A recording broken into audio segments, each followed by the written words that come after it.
In my last years of being a pastor, I became good friends with a man who worked in the prison system, and those stories are just so incredible and so intriguing to me, especially when it comes to learning how we can overcome obstacles in such a tough situation, because if you can apply that to our everyday life, since we all tend to be in times in prisons of our own making, there are so many lessons there to learn.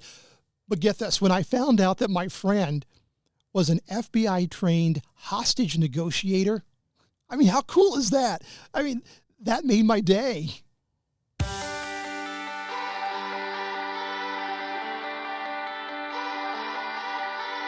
And welcome to my podcast, That Made My Day. I'm Greg Fish. That Made My Day is a Corbin Cast Network podcast, and we're here to encourage you to overcome your obstacles and get stronger and better. We ask that you please like us and share us on social media. And we'd love it if you subscribe or follow us on your favorite podcast platform or YouTube. It costs you nothing. Just click the subscribe thing. It helps us get the word out. If you want more information about us, check us out at www. Do you still need all the W's? I don't know. www.corbinfostermedia.com. corbinfostermedia.com. And we'd love to connect with you there as well.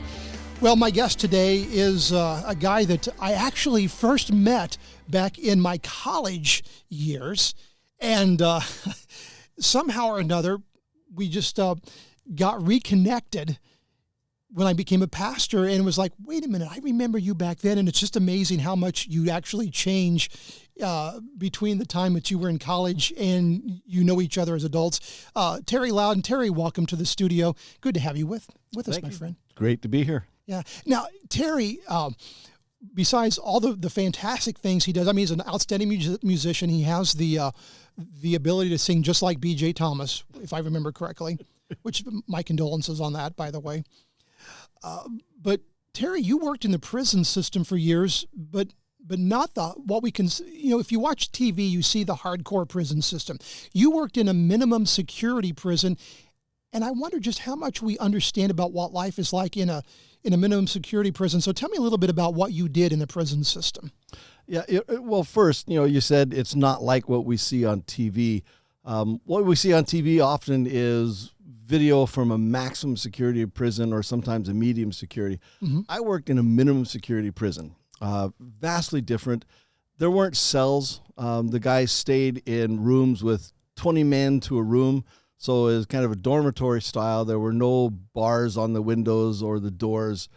There were officers to make sure they stayed where they were supposed to, but it was vastly different. Okay. So the level of prisoner that you might have in a situation like this, then what kind of prisoners were you seeing in this experience? Well, and that's another thing that people didn't understand. They figured, well, it's minimum security, so there will be very low-level offenders. We had everything from driving on revoked license and things of that nature, all the way up to sexual assault and murder. Wow. The biggest thing was, how well is the person behaved, and do they have only a certain amount of time left on their sentence? So you could have had a guy that's been in for 20, 25 years, and he's only got 7, 8 years left to do. He could come down minimum security. I had no idea that you might have somebody who had been convicted of murder, but you say it's usually towards the end of their sentence when they've proven themselves to be a good character person? Right. Okay, so what did you do then? What was your job? I was a counselor. Oftentimes people start out as an officer and then they move into the counseling. I started off as a counselor from the very beginning. And the counselor is kind of a misnomer. It's more of a glorified caseworker. You do a lot of paperwork and some talking to guys. But the biggest part of my job that I enjoyed most was later on when, after about 3 or 4 years, they came to me and said, would you like to be involved in the substance abuse programming and go to training for that? And so I jumped on that. And so a good portion of what I did in the last 20 years of the 25 years I was there had to do with substance abuse. So is this what you trained for? Is this what you expected to do when you were in college? No, not at all. Never would I have dreamed that I was going to be in prison. There were people I knew. Who thought, yeah, someday you'll be in prison. Uh-huh. But on the other end of things, no. I started out. I was going to be a music education major, and That's a leap. Yes, I found out after a semester that this is not for me. Music theory was just way over my head. I didn't play the piano, so I changed and went into youth work. I'm going to be a youth pastor, youth counselor. But after I got out of college, those jobs weren't abundant. And then a friend of mine came to me one day and said, you ought to put in some application to work for the prison system as a counselor. And, again, never would have I dreamed that was going to happen. But I did, and he helped me out. He had some political connections, and one thing led to another, and I started working at the prison. There must be a lot of demand for prisons because it seems like it's really become an industry unto itself. You see them popping up, especially we're located in Illinois, some of the smaller communities in Illinois. It's not unusual for them to have a prison somewhere in the outskirts of the community. Why is that? So, some people consider Illinois to be a police state. Because there's a lot of laws, a lot of things. Some of those are changing. But yeah, and most of the prisons you will find are in more small communities. I can't remember how many they have now, but yeah, between the maximum, medium, minimum, and then the work release centers and work camps, a lot of them are all throughout Illinois. And again, in rural communities. Okay, so when we're talking about the minimum security prison, help us to understand, besides the accommodations, is there still, do the prisoner, I guess one of the things you think about when somebody goes to jail is that they're going to get roughed over by other prisoners and they're going to experience all sorts of horrible abuses. Are those things as prevalent in the minimum security system? They are not as prevalent, but yeah, they do happen. Okay. Not on a grand scale, but they do happen. Probably most of the time when they do, they're rather minor. It might be a gang, teaching one of their own gang members a lesson or putting someone straight. Probably a good portion of the time they're never known about because, again, they're minor. They're not something to put somebody in the hospital. But, yeah, once in a while, again, because you have criminals from any sector and so there's some there that are very mild, some that are very violent, and once in a while that comes out. So in your work then, I assume that you found yourself across the table from a number of prisoners. Was that your primary contact with, and is prisoner the correct inmate? What term did you use for them, and is that your typical contact with them? Things changed over the years. There were times when you called them inmate and other times when the state said, no, we should call them resident.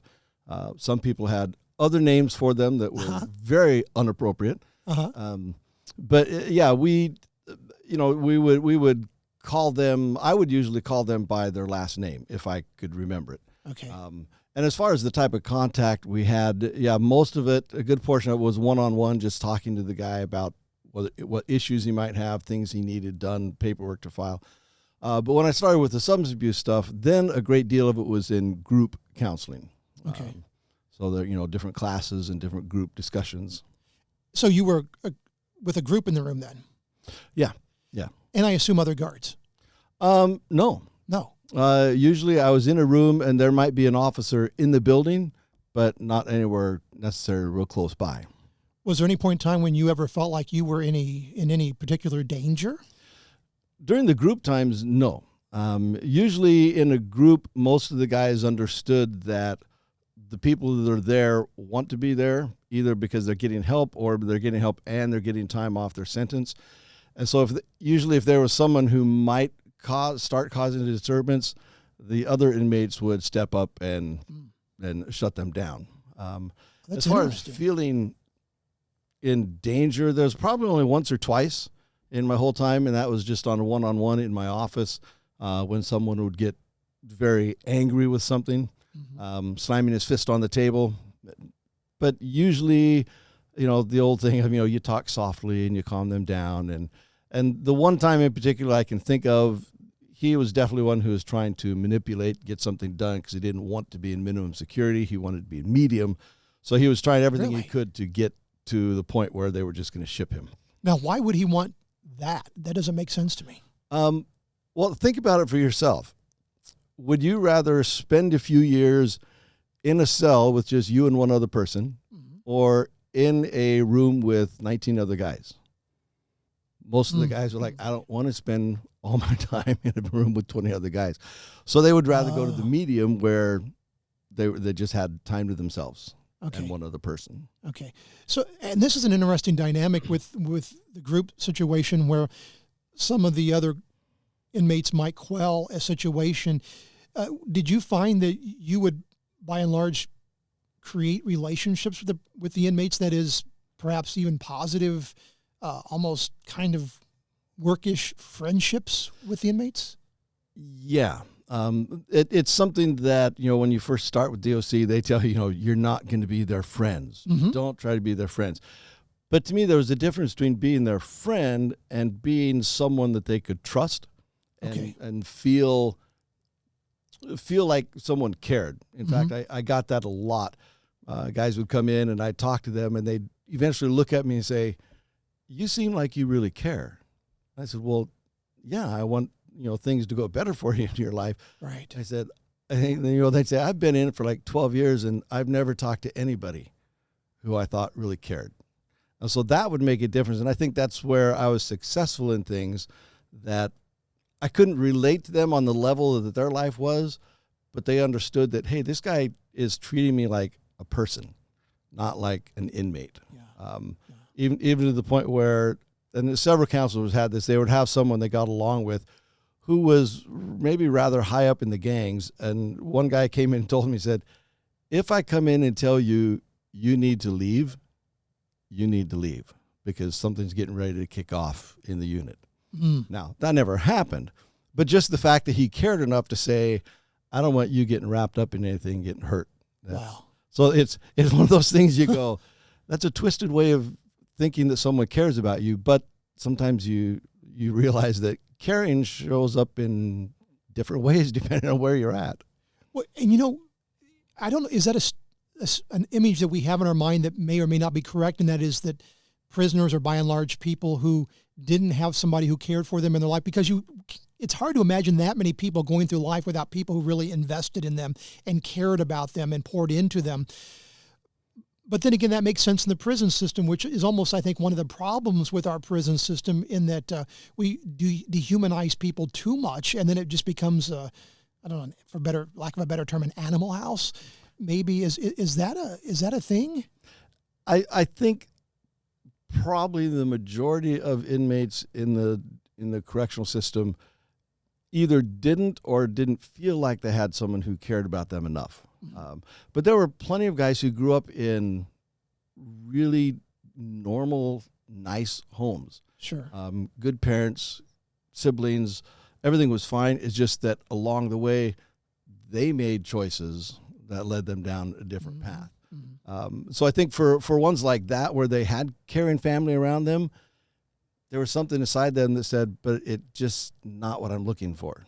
And again, I think that is something that we can all feel, whether we're in the prison system or not. I just feel sometimes like people don't understand me, or they understand, but they just don't really get it, or I don't feel like I'm cared for enough. And that can lead us into things where we start delving into situations in life that we probably shouldn't be in. Just for some of the guys, they went far enough that they got in trouble and got locked up. And it occurs to me too, when you talk about this element of showing care for them and creating that sort of relationship with them.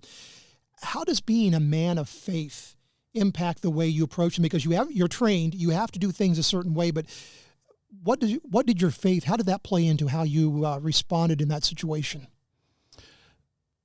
The knowledge that I, as an individual, am far less than perfect. And yet God still says, but you're one of mine. I love you. I want the best for you. No matter what I do, what roads I take, what mistakes I make, God still says, but I want the best for you. And, and the scripture tells us, we should treat other people the way God and the way that Christ teaches us. We should love each other the way Christ loves us. So to me, to go into my office and talk to a guy that, may have done whatever, and to look at him in a way that think I'm better than him or that I deserve more than him is not the way Christ would do it, which most of the time was not too difficult. There were times when that was a difficult situation to put Yeah. myself in. Yeah. I remember the first time when I first interviewed for the job, the two guys that were going to be my supervisors said, "You have children, right?" And I said, "Yes." Mhm. Said, "If you have someone who's in for sexually assaulting a child," said, "can you treat them the same way you would treat anyone else?" And I looked at him and I said, "I would like to think I could, but I don't know." Mhm. Turns out that was the perfect answer they were looking for. Yeah. And that point did happen within my first year. I had a man who was in for stalking, sexually molesting children. He even had a book he was writing about how to do it. And he was just this small little greaseball of a guy, and just sitting across your desk, he just emanated evil and disgust, and it was really, really hard to treat him the way Christ would. There's a part of you that wants to pound him down. Oh, yeah. Yeah. Especially because he's little and you can, right? Right. He's not one of these big. Yeah. How in the world do you do that? Because we are in a culture where that's so prevalent, and so often you hear people, even the church, well, I would do this to that person, and I would take care of them. And, there's that ethic that when we're confronting somebody who's done something so horrific, that we suddenly slip into a non-scriptural ethic towards them, even though, Scripture doesn't condone what they did, but we don't want to love them. We don't want to try to be restorative towards them. How did you find it within yourself to do your job in a situation like that? In all honesty, sometimes you just switch all the feelings off and you go into just autopilot. Mm-hmm. And here's the things I'm supposed to say. Here's the things I'm supposed to do. And for me, if I couldn't get past the feelings I might have towards the person as just a human being, and I couldn't dig down and grab that Christ-like love, then it just became just do your job. Just do what you're supposed to do. And that had to happen a time or two. Now, before I want to get to the hostage negotiation thing, but before we get to that, when people ask you what life is like, what you experienced, what are some of the stories you might tell them to help them to understand life in prison? I think life in prison, and this will sound strange, I think life in prison in the minimum security mirrors a lot of life in general society. Okay. You have different types of people. You have different intellects, different people with different ways of doing things. And like I said, you're stuck in this dormitory style. Mm-hmm. So you've got to learn to get along with 19 other people in your room. And then there's 5 rooms in each wing of the dorm. And then you got a common day room where you all congregate. And so you have to learn to get along with those people, regardless of whether they're much like you or not. Sure. Now, there's obviously freedoms we have. We can go where we want, when we want, and the inmates couldn't do that as much. But one of the things the guys would tell me is when you come to prison, you tend to want to stick to yourself until you know for sure if you can trust someone. And even then, you're on your guard because that person you think you can trust, maybe you really can't, and that might show up later. So, as far as if you want to know how to survive prison, first and foremost, stay out of it. Yes, yes. No, number 2, you just hope that you're put in a place where it's survivable. Yeah. You ever have anybody escape through a hole in the wall and then put a poster over that hole? No. Okay. No, not quite like that. A little Shawshank Redemption there for us. And that also brings up an interesting question in me. And this is a very uncomfortable question. And this is completely calling for conjecture. But from your experience, do you think there's disproportionate justice going on? That is, that some people are more inclined to end up in prison than others, especially when it comes to ethnic situations? I think more than the ethnicity, although that is a factor, but that it kind of plays in with this as well. It kind of depends on where it happens. Okay. We could look at someone who maybe was caught with possession of narcotics, and if it was in the Chicago area, they got a slap on the wrist because it happens all the time. Okay. If it was someone somewhere in more rural, like southern Illinois, that person got like 6 years for the same offense. Wow. Because, well, not in our county. That doesn't happen. So Okay. and then also, we as individuals, as a society, put we look at different offenses and we think they should be judged more harshly. Mm-hmm. Mm-hmm. So again, depending on what county you're in and what you've done, the person caught in possession could get more time than the person who was caught sexually assaulting someone. Gotcha. And you look at that and you go, that's not right. But that's our legal system. And, I think maybe we all like this idea that I'm so much better than those folks in there. And I noticed that in the life of the church, whether we intended for it to be that way or not, it was always those people out there have the problem, not us. I noticed in my years as a pastor, people they really wanted me to preach against the things that those people out there were doing, but they didn't want me to deal with what was going on in-house. And I wonder too, what is the take home for you for the person who is out there who really is caught in a prison of their own making, who feels like they are in, even though they may not be in a prison of walls, that they are an emotional prison, or they've created situations for themselves that has come against them. Did you find anything in your experience that has helped you to understand better how to help people outside of the walls as well? Yeah, especially when I started working with the substance abuse and started looking at addiction. Okay. Because, you may not have an addiction to alcohol or addiction to drugs or addiction to pornography, but you might have an addiction to other things that we might look at as not that big a deal, Mm-hmm. but over time they become something bad. Mm-hmm.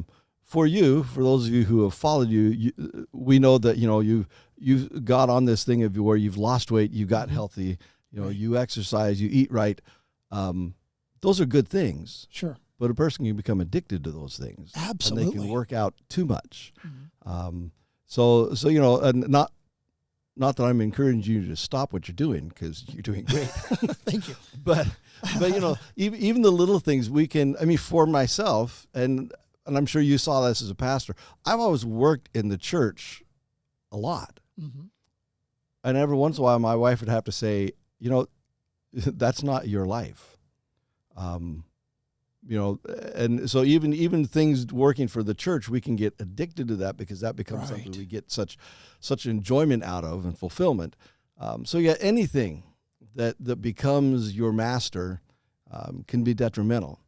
And so just dealing with everyday life sometimes becomes issues for people. Yes.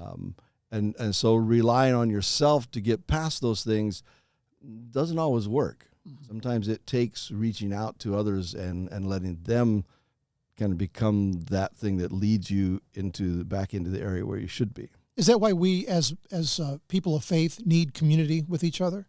Oh yeah, yeah. There's people will say, "Well, I don't need church. I can be a Christian by myself." Mm-hmm. Sure, but that community keeps you grounded, gives you that foundation. So yeah, I think we do need that. Okay. And even in the prison system, in the group sessions I had with the people in the substance abuse programming, you would find that group discussion brought out things that guys wouldn't talk about with just one other person. Mm. But in a group, when they realize that, hey, all of us are struggling with these things, suddenly it's okay to talk about. And so we as Christians in the church should be able to do that as well. And maybe that's why it's really important for us in the church to be vulnerable with each other and to have accountability with each other, because that's one of the greatest gifts we can give others. Then, Oh, sure. I think. Yeah. Let's talk about the hostage negotiator thing, because that to me is really cool. Now, my guess is you never actually, like if you watch a TV show or a movie where the big hostage negotiators come in because you have the bank robbers and they're holding people at gunpoint. That's not what we're talking about here. What exactly did it mean to be a hostage negotiator? First off, I never got to, I shouldn't say got to, that sounds like it'd be a privilege. I want to. I was never actually involved in a hostage situation. The closest I got was a couple of times when we had a hostage situation somewhere in the state within corrections, I was called and I was put on standby. Okay. So that if it went a little further, I would be called in. Okay. But usually they use the hostage negotiators within that area, that prison, or if there was a hostage situation, every facility had people who were trained at one level for a hostage negotiator. And then there were state hostage negotiators, the state team, which I was on, who were trained at a little higher level. And so if it went far enough, we would come in. And then if it lasted a long time, there'd have to be relief state negotiators came in.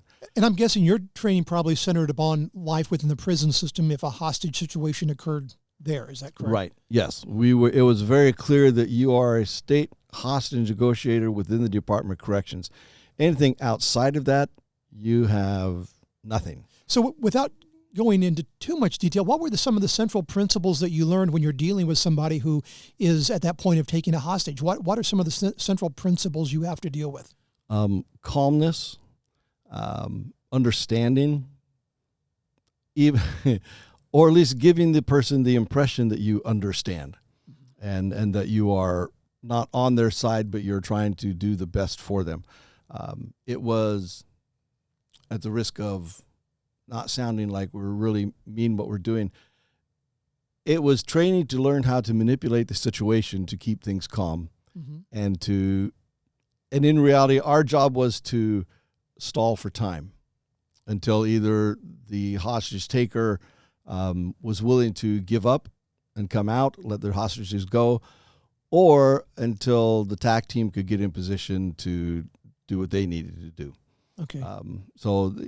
But we did what we were supposed to do, and like I said, I never did it actually, other than in scenarios we would run, but it was interesting training.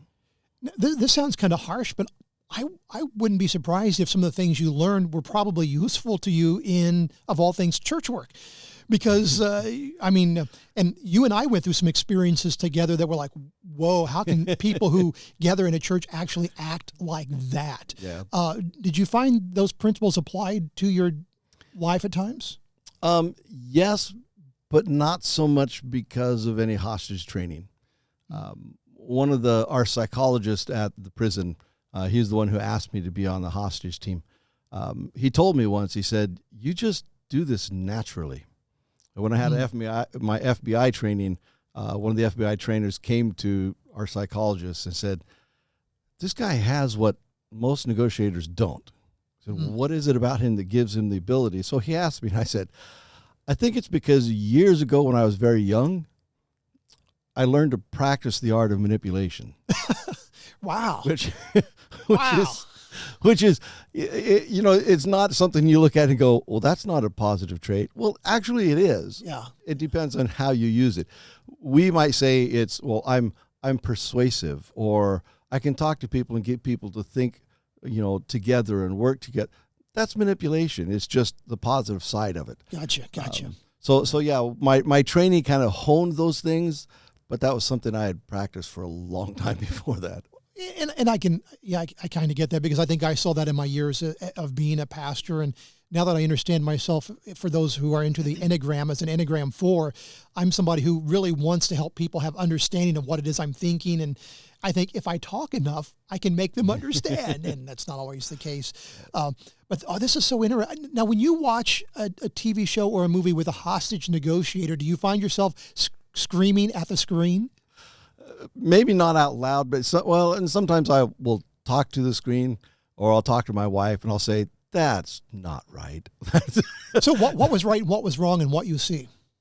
Usually in the way they go about trying to convince the person of something, either through threats, which is the last thing you want to do, and then just other things where the way they might work together with the tactical side of it. Usually the hostage negotiator a lot of times doesn't know what tactical is doing. They don't want them to know, because that could influence what they do. Wow. Okay. So it's just some of those little things that go, okay, they did that just for the show, but that's not the way it would really happen. So do they train you, hey, if they want food, send them some pizza with little microphones in the box or anything like that? Well, not so much. I mean, there's tricks they have of that nature, but usually it's just negotiated with, we want food. Well, okay, but we want this. So you let a hostage go, we'll give you, So some of those things you see on TV, that's kind of the way it goes. And some of the things, not so much. Is there any movie or TV show that you felt like they got it right? They really did a good job. Have you ever seen that? It's been a long time since I've seen a situation on TV. Okay. So, yeah. And truth be told, I usually don't watch those much because I know I'm going to look at it very critical instead of just enjoying the show. Oh, and I get that. I'm the same way. Well, this has been a really intriguing and interesting conversation, and I really appreciate your time here today. Let's kind of wrap this. Yeah, go ahead. Okay, well, let me, you asked for stories. Let me tell you a story. Sure. And this is going to sound strange, but I think one of the best compliments I ever got was from an inmate. He was a guy who had been through the substance abuse program, then was in my aftercare program for like a year and a half. And shortly before he was leaving, we were in a group, and usually I have them get up and talk about, what they've learned. And he went through this process of saying, I've watched you over the last year and a half, and I always looked at you and said, you're such a square. Said you talk about all these wholesome things you can do with life. You talk about how to make decisions, how to be a father, how to be a husband, how to be a friend, how to pattern our life in a way that will be better for us. Said, and I just over and over thought, he is such a square. He just doesn't understand. Mm. And he said, but you know what? I'm getting ready to go home in a few weeks. And he looked at me and said, I want to be a square.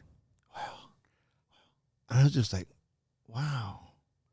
Yeah. And so I say that to say, this is, that made my day. Mm-hmm. If you take nothing else from this broadcast, take the knowledge that as you are being the person that God wants you to be, and you are following those things that the Bible tells us we should be, and the ways in which our life should be lived, people watch.